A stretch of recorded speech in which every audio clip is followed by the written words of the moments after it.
ओम त्र्यंबकं यजामहे सुगंधिं पुष्टिवर्धनम् उर्वारुकमिव बंधनान् मृत्युमुच्यमामृतात्। ओम नमः शिवाय। प्रिय बंधुओं, भगवान शंकर परम दयालु हैं और वे अपने भक्तों की समस्त मनोकामनाओं को अवश्य ही पूरी करते हैं। जो श्रद्धा पूर्वक भगवान भोलेनाथ की कथा का श्रवण करता है उसकी समस्त मनोकामनाएं पूर्ण हो जाती हैं और सोमवार का व्रत करने से अति उत्तम फल मिलता है।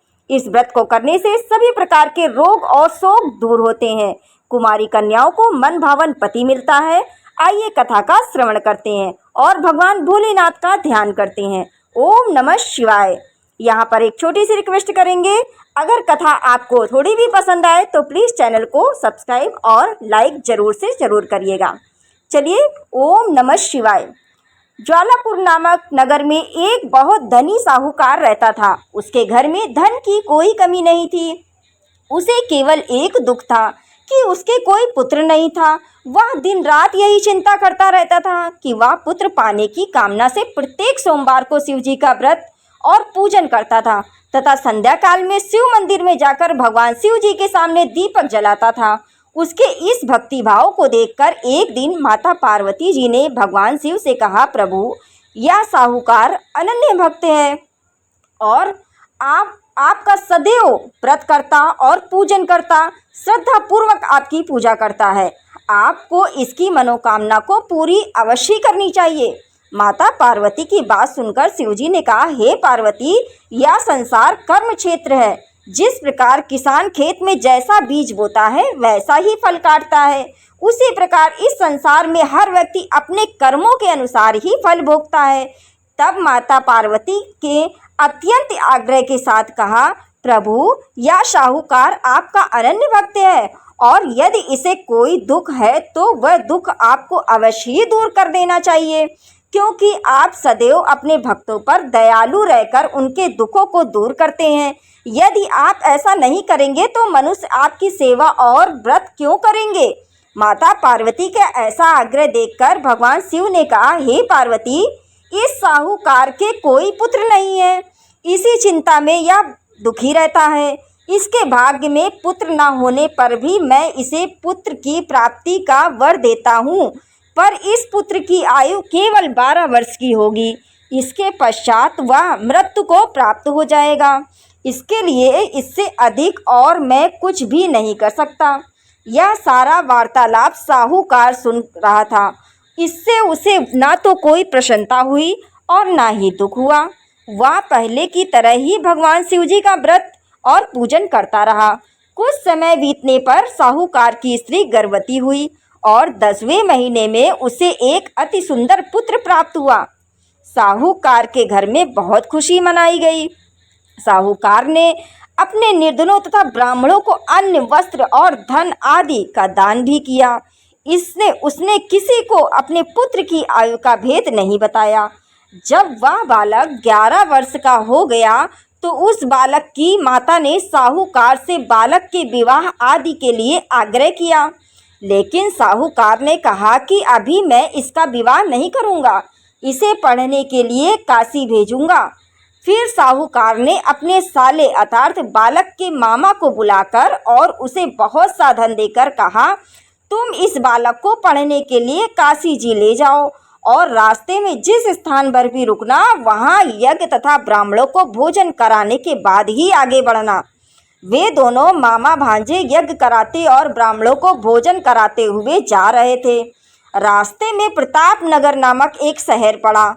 उस शहर के राजा की पुत्री का विवाह था, इसलिए शहर को अच्छी तरह सजाया गया था। दूसरे राजा का लड़का जो राजकुमारी से विवाह के लिए बारात लेकर आया था वह एक आंख से काना था। उसका पिता इस बात से बहुत चिंतित था कि कहीं वर को देखकर कन्या के माता पिता विवाह से इनकार न कर दें। इसलिए साहूकार के अति सुंदर बेटे को देखकर उसने मन में विचार किया कि क्यों ना दरवाजे के समय इस लड़के को वर बनाकर ले जाया जाए। ऐसा विचार करके वर के पिता ने उस लड़के और उसके मामा से बात की तो वे दोनों तैयार हो गए। फिर उस लड़के को दूल्हे के कपड़े पहनाकर तथा घोड़ी पर चढ़ाकर दरवाजे पर ले गए और सारा कार्य प्रसन्नता से पूरा हो गया। फिर वर के पिता ने सोचा कि विवाह कार्य भी किसी लड़के से करा लिया जाए। ऐसा सोचकर उसने लड़के और उसके मामा से कहा, यदि आप फेरों और कन्यादान के काम को भी पूरा करा दें तो आपकी बड़ी कृपा होगी। उन्होंने स्वीकार कर लिया और विवाह कार्य भी अच्छी तरह से संपन्न हो गया। परंतु जाते समय लड़के ने राजकुमारी की चुंदरी के पल्ले पर लिख दिया, तुम्हारा विवाह तो मेरे साथ हुआ है, लेकिन जिस राजकुमार के साथ तुम्हें भेजा जाएगा वह एक आंख से काना है और मैं काशी जी पढ़ने जा रहा हूँ। लड़के के जाने के बाद उस राजकुमारी ने जब अपनी चुन्नी पर ऐसा लिखा हुआ पाया तो उसने राजकुमार के साथ जाने से इनकार कर दिया और कहा कि यह मेरा पति नहीं है, मेरा विवाह इसके साथ नहीं हुआ है, मेरा पति तो काशी जी पढ़ने गया है। राजकुमारी के माता पिता ने अपनी पुत्री को विदा नहीं किया और बारात खाली हाथ लौट गई। उधर साहूकार का लड़का और उसका मामा काशी जी पहुंच गए। वहां जाकर उन्होंने यज्ञ कराया और लड़के ने पढ़ना शुरू कर दिया। जब लड़के की आयु 12 वर्ष की हो गई तो उसकी मृत्यु का दिन समीप आ गया। लड़के के मामा को इस बारे में कुछ नहीं पता था।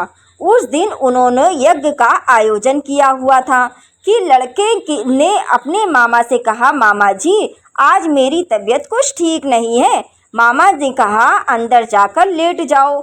लड़का अंदर जाकर लेट गया और थोड़ी ही देर में उसके प्राण निकल गए। यज्ञ के बीच में जब उसके मामा ने आकर देखा कि वह मृत अवस्था में पड़ा है तो उसे बहुत दुख हुआ। उसने यज्ञ का कार्य अधूरा रह जाने के डर से किसी से कुछ नहीं कहा और संयम रखा। फिर यज्ञ का कार्य समाप्त कर ब्राह्मणों के चले जाने के बाद उसने रोना पीटना आरंभ कर दिया। संयोग से उसी समय शिव पार्वती जी उधर से जा रहे थे। जब उन्होंने जोर जोर से रोने की आवाज़ सुनी तो माता पार्वती ने भगवान शंकर से कहा, प्रभु कोई दुखिया रो रहा है, उसके कष्ट को दूर कीजिए। जब शिवजी पार्वती ने उसके समीप जाकर देखा तो वहाँ एक लड़का मृत पड़ा था। पार्वती जी बोली, प्रभु यह तो ज्वालापुर के साहूकार का लड़का है जो आपके वरदान से उत्पन्न हुआ था। शिवजी बोले, हे पार्वती इसकी आयु इतनी ही थी, आयु पूरी हो जाने के कारण यह मर गया। तब माता पार्वती ने कहा, हे प्रभु आप इस बालक की आयु बढ़ाइए, नहीं तो इसके माता पिता तड़प तड़प कर मर जाएंगे। माता पार्वती के बार बार आग्रह करने पर भगवान शिव ने उसको जीवित कर दिया और शिव जी की कृपा से लड़का ओम नमः शिवाय कहता हुआ उड़ गया। भगवान शिव और माता पार्वती कैलाश पर्वत को चले गए। तब वह लड़का और उसका मामा उसी प्रकार यज्ञ करते तथा ब्राह्मणों को भोजन कराते हुए अपने घर की ओर चल दिए। रास्ते में वे प्रतापनगर पहुँचे और वहाँ पर आकर उन्होंने यज्ञ आरंभ कर दिया। जब वहाँ का राजा उधर से गुजरा तो उसने उस लड़के को तुरंत पहचान लिया और अपने महल में ले जाकर उन दोनों का बहुत आदर सत्कार किया। साथ ही बहुत सा धन आभूषण और वस्त्र देकर उन्हें राजकुमारी के साथ विदा किया। जब वे अपने शहर के निकट पहुँचे तो मामा ने कहा कि मैं पहले तुम्हारे घर जाकर सूचना दे देता हूँ। जब उस लड़के का मामा घर पहुँचा तो साहूकार और उसकी पत्नी घर की छत पर बैठे थे और उन्होंने यह प्रण कर रखा था कि यदि हमारा पुत्र सकुशल लौट आया तो हम नीचे आ जाएंगे और नहीं तो छत से कूदकर अपने प्राण त्याग देंगे। इतने में उस लड़के के मामा ने आकर बताया कि आपका पुत्र सकुशल वापस आ गया है, तो उनको विश्वास नहीं हुआ। तब मामा ने शपथ पूर्वक कहा कि आपका पुत्र अपनी स्त्री के साथ आया है। तो सेठ अपनी पत्नी और सगे संबंधियों के साथ नगर द्वार तक गया और आनंद के साथ उनका स्वागत कर उसे अपने घर ले आया।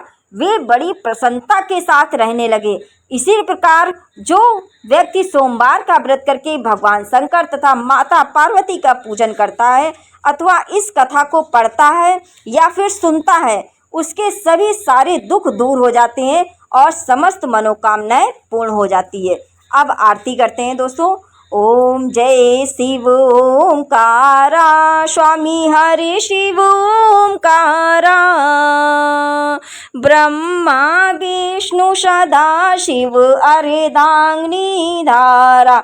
ओम जय शिव ओंकारा, एकानन चतुरानन पंचानन राजे, स्वामी पंचानन राजे, हंसासन गरुड़ासन वृषवाहन साजे। ओम जय शिव ओंकारा, दो भुज चारु चतुर्भुज, 10 भुज अति सोही, प्रभु 10 भुज अति सोही, त्रिगुण रूप निरखता त्रिभुवन जन मोहि। ओम जय शिव ओंकारा, अच्छी माला वनमाला मुंड माला धारी, प्रभु मुंड माला धारी, चंदन मृग मद सोए भोले शुभकारी। ओम जय शिव ओंकारा, श्वेतांबर पीतांबर बागांबर अंगे, स्वामी बागांबर अंगे, सनकादिक ब्रह्मादिक भूतादिक संगे। ओम जय शिव ओंकारा, करके मध्य कमंडल चक्र त्रिशूल धरता, स्वामी चक्र त्रिशूल धरता, जग करता जग भरता, जग संहार करता। ओम जय शिव ओंकारा, ब्रह्मा विष्णु सदा शिव जानते अविवेका, प्रभु जानते अविवेका, प्रणवाक्षर में शोभित ये तीनों एका। ओम जय शिव ओंकारा, त्रिगुण शिव जी की आरती जो कोई नर गावे, प्रभु जो कोई नर गावे, कहत शिवानंद स्वामी, कहत हरि हर स्वामी, मन वांछित फल पावे। ओम जय शिव ओंकारा। बोलो भोलेनाथ बाबा की जय, बोलो भगवान शंकर की जय। दोस्तों कथा थोड़ी भी पसंद आई हो तो प्लीज़ चैनल को सब्सक्राइब कर लीजिएगा और एक लाइक मार के जाइएगा, क्योंकि आपके एक लाइक और एक सब्सक्राइब से हमें बहुत ही अधिक हिम्मत और प्रेरणा मिलती है। तो ये छोटी सी रिक्वेस्ट है, ज़रूर से ज़रूर करिएगा और कमेंट में हर हर महादेव लिखना बिल्कुल मत भूलना। चलिए दोस्तों मिलते हैं नेक्स्ट वीडियो में। सभी को हर हर महादेव।